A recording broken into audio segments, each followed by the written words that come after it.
1919 সালে রাওলাট আইন প্রবর্তিত হয়েছিল এই উদ্দেশ্যে ভারতবর্ষের যে কোনো বিপ্লবী আন্দোলনকে ধ্বংস করতে হবে, ভারতবর্ষের ক্ষোভকে প্রশমিত করতে হবে।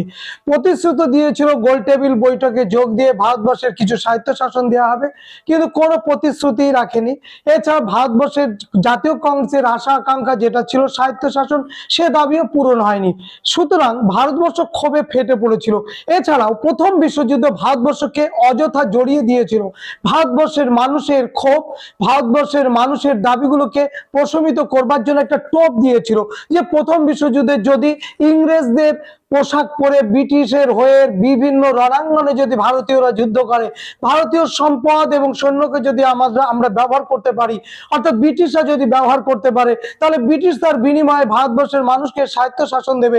এই অজুহাতে ভারতবর্ষের প্রথম সারির যে নেতৃবৃন্দ তাদের কাছে দাবি তুলেছিল, জাতীয় নেতৃবৃন্দ কিন্তু সেই দাবি মেনে নিয়েছিল এবং স্বপ্ন দেখেছিল যে প্রথম বিশ্বযুদ্ধের পর ব্রিটিশ হয়তো ভারতবর্ষকে স্বায়ত্তশাসন দেবে। কিন্তু কি দুর্ভাগ্য, প্রথম বিশ্বযুদ্ধ শেষ হয়ে গেল 1918 সালে।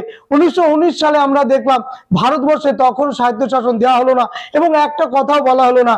তখনই ভারতবর্ষের বিভিন্ন যে চরমপন্থী যে সংগঠনগুলো ছিল, গুপ্ত যে বিপ্লবী সংগঠনগুলো ছিল, সেই সমিতিগুলো কিন্তু চুপ করে বসেছিল না।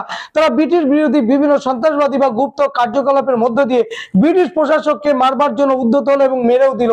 ভারতবর্ষ কিন্তু একটা জ্বলন্ত অগ্নিকুণ্ডে পরিণত হলো। ঠিক এই মুহূর্তে দাঁড়িয়ে আমরা দেখব যে পাঞ্জাবের অমৃতসরের জালিয়ানওয়ালাবাগে রাওলাট আইনের বিরুদ্ধে প্রতিবাদ সভা বা মঞ্চ ডাকা হবে এবং সেইখানে দেখব যে জেনারেল ওডায়ার তিনি কোনো বিনা পরোয়ানায় বিনা প্ররোচনায় তিনি সেখানে চারিদিক থেকে ঘিরে ধরে গুলি চালালেন, অজস্র ভারতবর্ষের মানুষ মারা গেল। সুতরাং এই ঘটনাটা ভারতবর্ষ শুধু না, সারা পৃথিবীকে কাঁপিয়ে দিয়েছিল, টলিয়ে দিয়েছিল। ভাবি প্রধানমন্ত্রী উইনস্টন চার্চিল তিনিও কিন্তু এর বিরুদ্ধাচারণ করেছিলেন। আমাদের আজকের আলোচনা 4.3 উচ্চ মাধ্যমিকের ইতিহাসের 4th সেমিস্টারের 4.3 এই ইউনিটের গুরুত্বপূর্ণ যে প্রশ্ন, সেই প্রশ্নটা নিয়ে আমরা আলোচনা করব। আর আলোচনাটা হচ্ছে যে জালিয়ানওয়ালাবাগের হত্যাকাণ্ডের প্রেক্ষাপট এবং এর গুরুত্ব বা প্রতিক্রিয়া কি ছিল। 5+3 8 নম্বরের এই কোশ্চেনটা। সুতরাং আমরা এই 8 মার্কসের কোশ্চেনটা নিয়ে আলোচনা করার মধ্যে দেখব প্রেক্ষাপটে পাঞ্জাবের অত্যাচার, রাওলাট আইনের প্রয়োগ, নেতৃবৃন্দের গ্রেপ্তার, অমৃতসরের সামরিক শাসন জারি, এটা আমরা প্রেক্ষাপট হিসাবে লিখব। আর লিখব যে প্রতিক্রিয়া বা গুরুত্ব হিসাবে ক্ষোভ প্রকাশ, উপাধি ত্যাগ, কংগ্রেসের প্রতিবাদ এবং ইংরেজদেরও প্রতিবাদ আমরা দেখব। সুতরাং এই প্রশ্নটা আমরা যখন লিখব, তাহলে ভূমিকাটাতে আমরা যে কথাগুলো বললাম ওই কথাগুলো সুন্দর করে সাজিয়ে আমার মতো করে বা তোমার মতো করে তুমি লিখবে, আমি আমার মতো করে বললাম। আর ভূমিকাটা একটু ভালো করে লিখতে হবে, কারণ এর প্রেক্ষাপটটা কিন্তু রাওলাট আইন শুধু নয়, এর প্রেক্ষাপট কিন্তু প্রথম বিশ্বযুদ্ধে ভারতকে জড়িয়ে দেওয়া এবং তারই পরিপ্রেক্ষিতে কিন্তু ভারতবর্ষে ইংরেজ সহ সাধারণ মানুষের কিন্তু ক্ষোভ প্রকাশ এটা হয়েছিল। তাহলে প্রথমে আমরা লিখব যে 1919 সালে কুখ্যাত রাওলাট আইন ভারতবর্ষে আইন পাশ হলে ভারতের মানুষ তীব্র প্রতিবাদ করে এবং এই তীব্র প্রতিবাদের এই গর্জন বা এই গুঞ্জন ভারতবর্ষের আনাচে কানাচে প্রত্যন্ত অঞ্চলে, গ্রাম থেকে গ্রামান্তরে, শহর থেকে শহর অঞ্চলের মধ্যে কিন্তু তা ছড়িয়ে পড়ে। এর মধ্যে পাঞ্জাবের যে সামরিক শাসনকর্তা ছিলেন জেনারেল ওডায়ার, তিনি কি করলেন, আরো পৈশাচিক ঘটনা ঘটালেন, অর্থাৎ পাঞ্জাবের জনগণের ওপরে তিনি যে নির্যাতন চালালেন, তার জন্য কিন্তু পাঞ্জাব আরো অগ্নিগর্ভ হয়ে উঠলো। এবং এখানে একটা প্রশ্ন যে পাঞ্জাব কেন অগ্নিগর্ভ হয়ে উঠলে, শুনে রাখো ভারতবর্ষের 3টে জাতিকে ব্রিটিশ সরকার ভয় পেত, শিখ, গোর্খা এবং পাঞ্জাবি। এদের ভয় পেত, রাজপুত এদের ভয় পেত। তো পাঞ্জাবের বেশিরভাগ মানুষ সামরিক বাহিনীতে কাজ করত এবং পাঞ্জাবের বেশিরভাগ সন্তানেরা, যুবকরা ভারতীয় সেনাবাহিনীতে চাকরি করত ইংরেজদের অধীনে। তারা যখন প্রথম বিশ্বযুদ্ধে যোগ দিয়েছিল, সেই দীর্ঘ যে যন্ত্রণা, বাড়ি ছেড়ে থাকার যন্ত্রণা, বাড়ি না আসার যে যন্ত্রণা, সেই যন্ত্রণায় কিন্তু পাঞ্জাবের বেশিরভাগ জনগণের যে সেনা যুবকরা ছিল তারা কিন্তু তাদের পরিবার এই যন্ত্রণায় ছটফট করত যে আমার সন্তান কবে প্রথম বিশ্বযুদ্ধ থেকে বাড়ি আসবে, আমার সন্তান কবে আমার কোলে আসবে, এই যে ভাবনাটা ছিল কিন্তু পাঞ্জাবে। তাহলে পাঞ্জাবের বেশিরভাগ জনগণ সেনাবাহিনীতে চাকরি করত। এই তাদের না আসা, না ফিরে আসার যন্ত্রণা তার পরিবার যেমন অনুভূত হতো, যেমনি যে চাকরি করছে সেও কিন্তু এই শূন্যতায় ভুগত। সুতরাং সেখান থেকে পাঞ্জাব এমনি আগে থেকে অগ্নিগর্ভ হয়ে উঠলো। যে কুখ্যাত রাওলাট আইনটা চালু করলো তার পরের দিন পাঞ্জাবের দুই জনপ্রিয় নেতা ডক্টর সত্যপাল এবং ডক্টর সৈফুদ্দিন কিসলু, এই দুইজনের নেতৃত্বে কিন্তু আমরা দেখব যে হাজার হাজার জনতা রাস্তায় নামবে এবং এই দুইজন নেতাকে কিন্তু গ্রেপ্তার করবে এবং গ্রেপ্তার করার পরিপ্রেক্ষিতে আমরা দেখব যে অমৃতসরে সভা ডাকা হবে। বুঝা গেল কি বললাম? তাহলে প্রথম ভূমিকাতে এটা লিখবো, তারপরে আমরা প্রেক্ষাপট লিখবো। দেখো পাঞ্জাবের গদর বলে দল ছিল। গদর কথার অর্থ হচ্ছে বিপ্লব, এবং পাঞ্জাবে এই গদর দলটাকে নিষিদ্ধ ঘোষণা করা হয়েছিল। পাঞ্জাবের যে সমস্ত সেনারা ব্রিটিশের অধীনে চাকরি করতো তাদের কর্মচ্যুত করিয়েছিল এবং শিখদের ওপর অত্যাচার করা শুরু করে দিয়েছিল, এবং যার জন্য আমরা দেখলাম চরম নির্যাতন এবং তাদের কর্মচ্যুতি এবং তাদের শিক্ষা, পাঞ্জাবের সেনাদের যে বেকার হওয়ার যে যন্ত্রণা সেটা কিন্তু পাঞ্জাবের মানুষ মেনে নেয়নি। এবং ব্রিটিশের তার উপরে জেনারেল ওডায়ারের যে নির্যাতন, বিপ্লবীদের উপর নির্যাতন, গদর দলের সদস্যদের উপর যে নির্যাতন, সেটা কিন্তু পাঞ্জাবের জনগণ মেনে নেয়নি। তাই প্রথম পয়েন্ট আমরা লিখেছি পাঞ্জাবে অত্যাচার। কে অত্যাচার করলো? জেনারেল ওডায়ার। কিভাবে অত্যাচার করলো? গদর দলের যারা সদস্য ছিল তাদের উপরে নির্যাতন করা শুরু করে দিল, তাদের উপরে লাঞ্ছনা করা শুরু করে দিল। কর্মচ্যুত শিখরা যে বেকার সমস্যায় ভুগছিল সেই যন্ত্রণা তারা ভোগ করছিল, এবং ওইখানে কুখ্যাত রাওলাট আইন প্রয়োগ করে সাধারণ মানুষকে, জনজীবনকে বিধ্বস্ত করেছিল। আইনের ফাঁদে এনে তাদেরকে গ্রেপ্তার, জেল, জরিমানা মধ্য দিয়ে। সুতরাং পাঞ্জাব এভাবে কিন্তু ফুঁসছিল। আর সব থেকে বড়, এরা আগুনে ঘৃতাহুতি দিয়েছিল তাদের জনপ্রিয় দুইজন নেতা ডক্টর সত্যপাল এবং ডক্টর সৈফুদ্দিন কিসলু। তাদেরকে গ্রেপ্তার করলে পাঞ্জাবের মানুষ আর ঠিক থাকতে পারেনি। আমরা এই পয়েন্টে এটা লিখবো। নেক্সট হচ্ছে রাওলাট আইনের প্রয়োগ। কে রাওলাট আইন প্রয়োগ করলো? কে? ব্রিটিশ প্রধানমন্ত্রী আমাদের ভারতবর্ষে রাওলাট আইন, স্যার সিডনি রাওলাট। তিনি একটা আইন তৈরি করেছিলেন।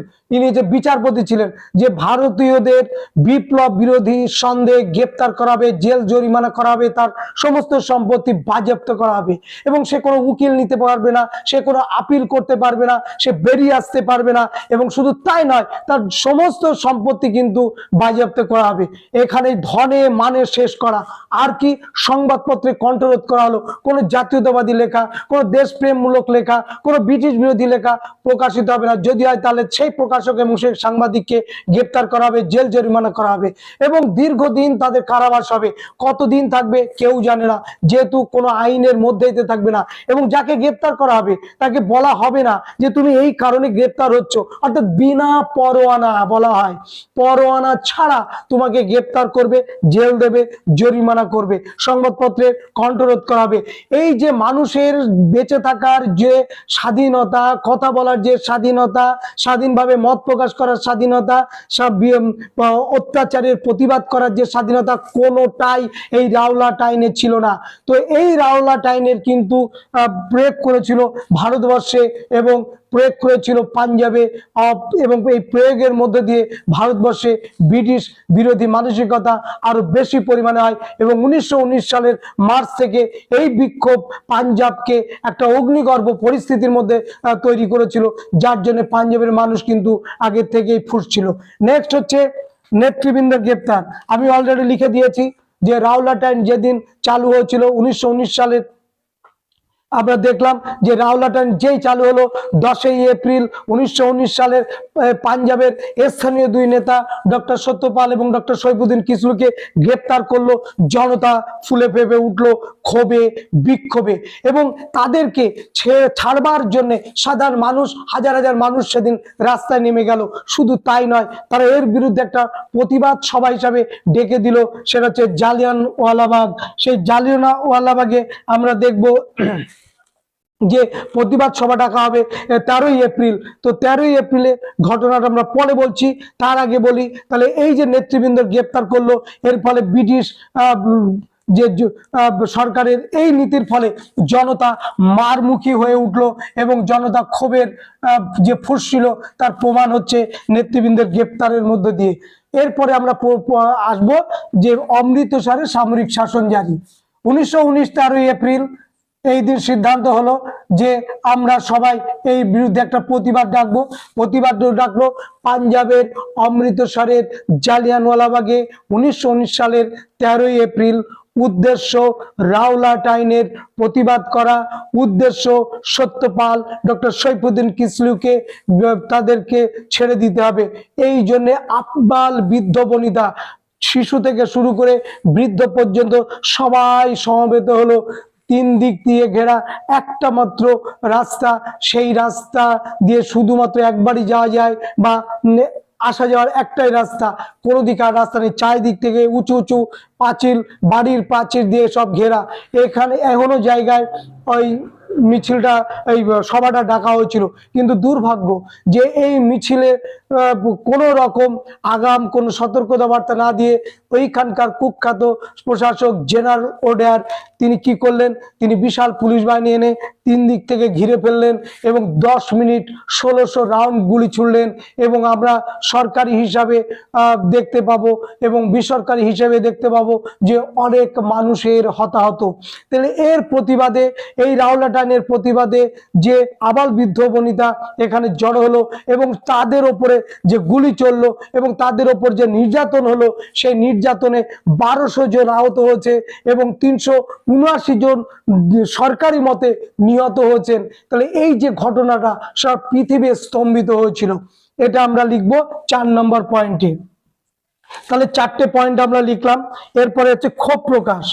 কিভাবে ক্ষোভ প্রকাশ করা হয়েছিল? বাঙালি শুধু নয়, সারা ভারতবর্ষের সমস্ত মানুষ এইখানে কিন্তু ক্ষোভ প্রকাশ করেছিল। এই ঘটনার প্রতিবাদে দেশব্যাপী ঘৃণা, ক্ষোভ সমস্তটাই ব্রিটিশদের উপরে উগরে দিয়েছিল। যারা তখনও ব্রিটিশদের প্রতি প্রীতি দেখাতো, যারা তখনও ব্রিটিশদের ভারতবর্ষে থাকাটাকে মঙ্গলকর মনে করত, তাদের মনেও কিন্তু ঘৃণা জন্মালো এবং তারাও এই ব্রিটিশ বিরোধী ক্ষোভে তারা কিন্তু যুক্ত হলো। এবং আমরা দেখব রাষ্ট্রগুরু সুরেন্দ্রনাথ বন্দ্যোপাধ্যায় তিনি এই হত্যাকাণ্ডের ঘটনা, ভারতে যে মহাযুদ্ধের আগুন জ্বালিয়ে দিয়েছিল সেটা বলে তিনি ইয়ে করবেন, তিনি তার বক্তব্যে তুলে ধরবেন এবং পূর্ণ এবং একদম পূর্ণ স্বাধীনতা ছাড়া এই ভারতবর্ষ থেকে ব্রিটিশদের বিরুদ্ধে আর কোনো কথাই হতে পারে না, এটি তিনি অনুধাবন করেছিলেন। এবং এই ক্ষোভ দক্ষিণ থেকে পূর্ব, পূর্ব থেকে পশ্চিম ভারতবর্ষের চতুর্দিকে এর বিরুদ্ধে প্রতিবাদ কিন্তু হয়েছিল এবং এই সমস্ত ভারতবর্ষের মানুষের হৃদয়কে নাড়া দিয়েছিল এই পাঞ্জাবের অমৃতসরের কুখ্যাত এই ঘটনাটি। নেক্সট হচ্ছে উপাধি ত্যাগ। অবশ্যই উপাধি ত্যাগ করেছিল। ব্রিটিশদের দেওয়া উপাধি কেন নেবে? রবীন্দ্রনাথের মতো মানুষ ব্রিটিশদের দেওয়া উপাধি, তাদের এই যদি চরিত্র হয়, এই হৃদয়বান মানুষ কেন মেনে নেবে? মেনে নেননি। বিশ্বকবি রবীন্দ্রনাথ উনি মানবতার পূজারী, উনি মানব ধর্মকে প্রাধান্য দেন, উনি মনুষ্যত্ব বিবেককে প্রাধান্য দেন। সেই মানুষটির বিবেকে আঘাত লেগেছিল, হৃদয় ভেঙে চুরমার হয়ে গিয়েছিল। তিনি তার নাইট উপাধি ত্যাগ করে দিলেন 1919 সালে, যেটা পেয়েছিলেন 1913 সালে গীতাঞ্জলি লিখে। কাইজার হিন্দ পেয়েছিলেন মহাত্মা গান্ধী, জাতির পিতা। সেই জাতির পিতাও কিন্তু তিনি দেখলেন যে কাদের হাত থেকে আমি আমার উপাধি নিয়েছি, সুতরাং ছেড়ে দাও। তিনি ছেড়ে দিয়ে ছুঁড়ে ফেলে দিলেন কাইজার হিন্দ এই উপাধি। তাহলে এছাড়াও যে সমস্ত মানুষেরা ব্রিটিশদের দেয়া বিভিন্ন খেতাব, বিভিন্ন উপাধি পেয়েছিল, তারা সমস্তটাই এই সময়কালে তারা কিন্তু বর্জন করবে এবং এর প্রতিবাদ করবে। এটাও কিন্তু প্রতিবাদের একটা ঢং বা একটা প্রতিবাদের একটা গুরুত্বপূর্ণ দিক, এটা কিন্তু মাথায় রাখতে হবে। নেক্সট হচ্ছে কংগ্রেসের প্রতিবাদ। কংগ্রেস কি চুপচাপ পড়েছিল? না, রাওলাট সত্যাগ্রহ শুরু করে দিয়েছিলেন মহাত্মা গান্ধী এবং মহাত্মা গান্ধীকে দায়িত্ব দেওয়া হয়েছিল রাওলাট সত্যাগ্রহ পালন করবার জন্য। এবং ভারতের জনগণ এই রাওলাট সত্যাগ্রহে কিন্তু তারা অংশগ্রহণ করেছিল এবং এর বিরুদ্ধে প্রবল প্রতিবাদ করেছিল। এবং শুধু তাই নয়, আমরা দেখব যে তারা বলছে, এই গান্ধীজি বলছেন যে এই শয়তান সরকারের সংশোধন অসম্ভব, একে ধ্বংস করতেই হবে, এই দৈত্যকার এই দানবকে ধ্বংস করতেই হবে। কে বললেন? গান্ধীজি বলছেন। যে গান্ধীজি অহিংস নীতিতে বিশ্বাসী, সেই গান্ধীজির মুখ থেকে আমরা দেখব 42-এর আন্দোলনের সময়ও যেমন দেখব যে তিনি বলছেন যে ডু অর ডাই, হয় মৃত্যু নাই জয় করব। এই যে চরমপন্থীর মতাদর্শের কাছাকাছি তিনি চলে এসেছিলেন, ব্রিটিশদের তাদের এই অত্যাচারের সীমাহীন অত্যাচারকে দেখে তার মনও কিন্তু হৃদয় কিন্তু পরিবর্তন হয়েছিল। নেক্সট আমরা দেখব যে বিদেশিদের ইংরেজদের প্রতিবাদ। অবশ্যই 1919 সালের 13ই এপ্রিলের এই ঘটনা, জালিয়ানওয়ালাবাগের এই ঘটনা ইংল্যান্ডকে টলিয়ে দিয়েছিল। ইংল্যান্ডে তখন ভাবী প্রধানমন্ত্রী উইনস্টন চার্চিল, তিনিও কিন্তু এর প্রতিবাদ করে বলেছিলেন ইংরেজদের এটা না করলেও ভালো হতো, কেন যে করলো বুঝলাম না। এবং এর বিরুদ্ধেও তিনি কিন্তু ক্ষোভ প্রকাশ করেছিলেন, দুঃখ প্রকাশ করেছিলেন যারা মারা গিয়েছিল জালিয়ানওয়ালাবাগের হত্যাকাণ্ডে, সেই আবাল বৃদ্ধ বনিতা যারা শুধুমাত্র গিয়েছিল প্রতিবাদ করবার জন্য, তাদের যে মৃত্যু হয়ে গেল সেইখানে, তারাও কিন্তু প্রতিবাদ করেছিল। সুতরাং এই 8টা পয়েন্ট আমি কিন্তু লিখবই, এবং এই 8টা পয়েন্ট লিখলে তবেই কিন্তু আমার 8টা নম্বর আসবে। এবং এই নম্বরের জন্যই কিন্তু এত কষ্ট, এত পরিশ্রম তুমি করছো।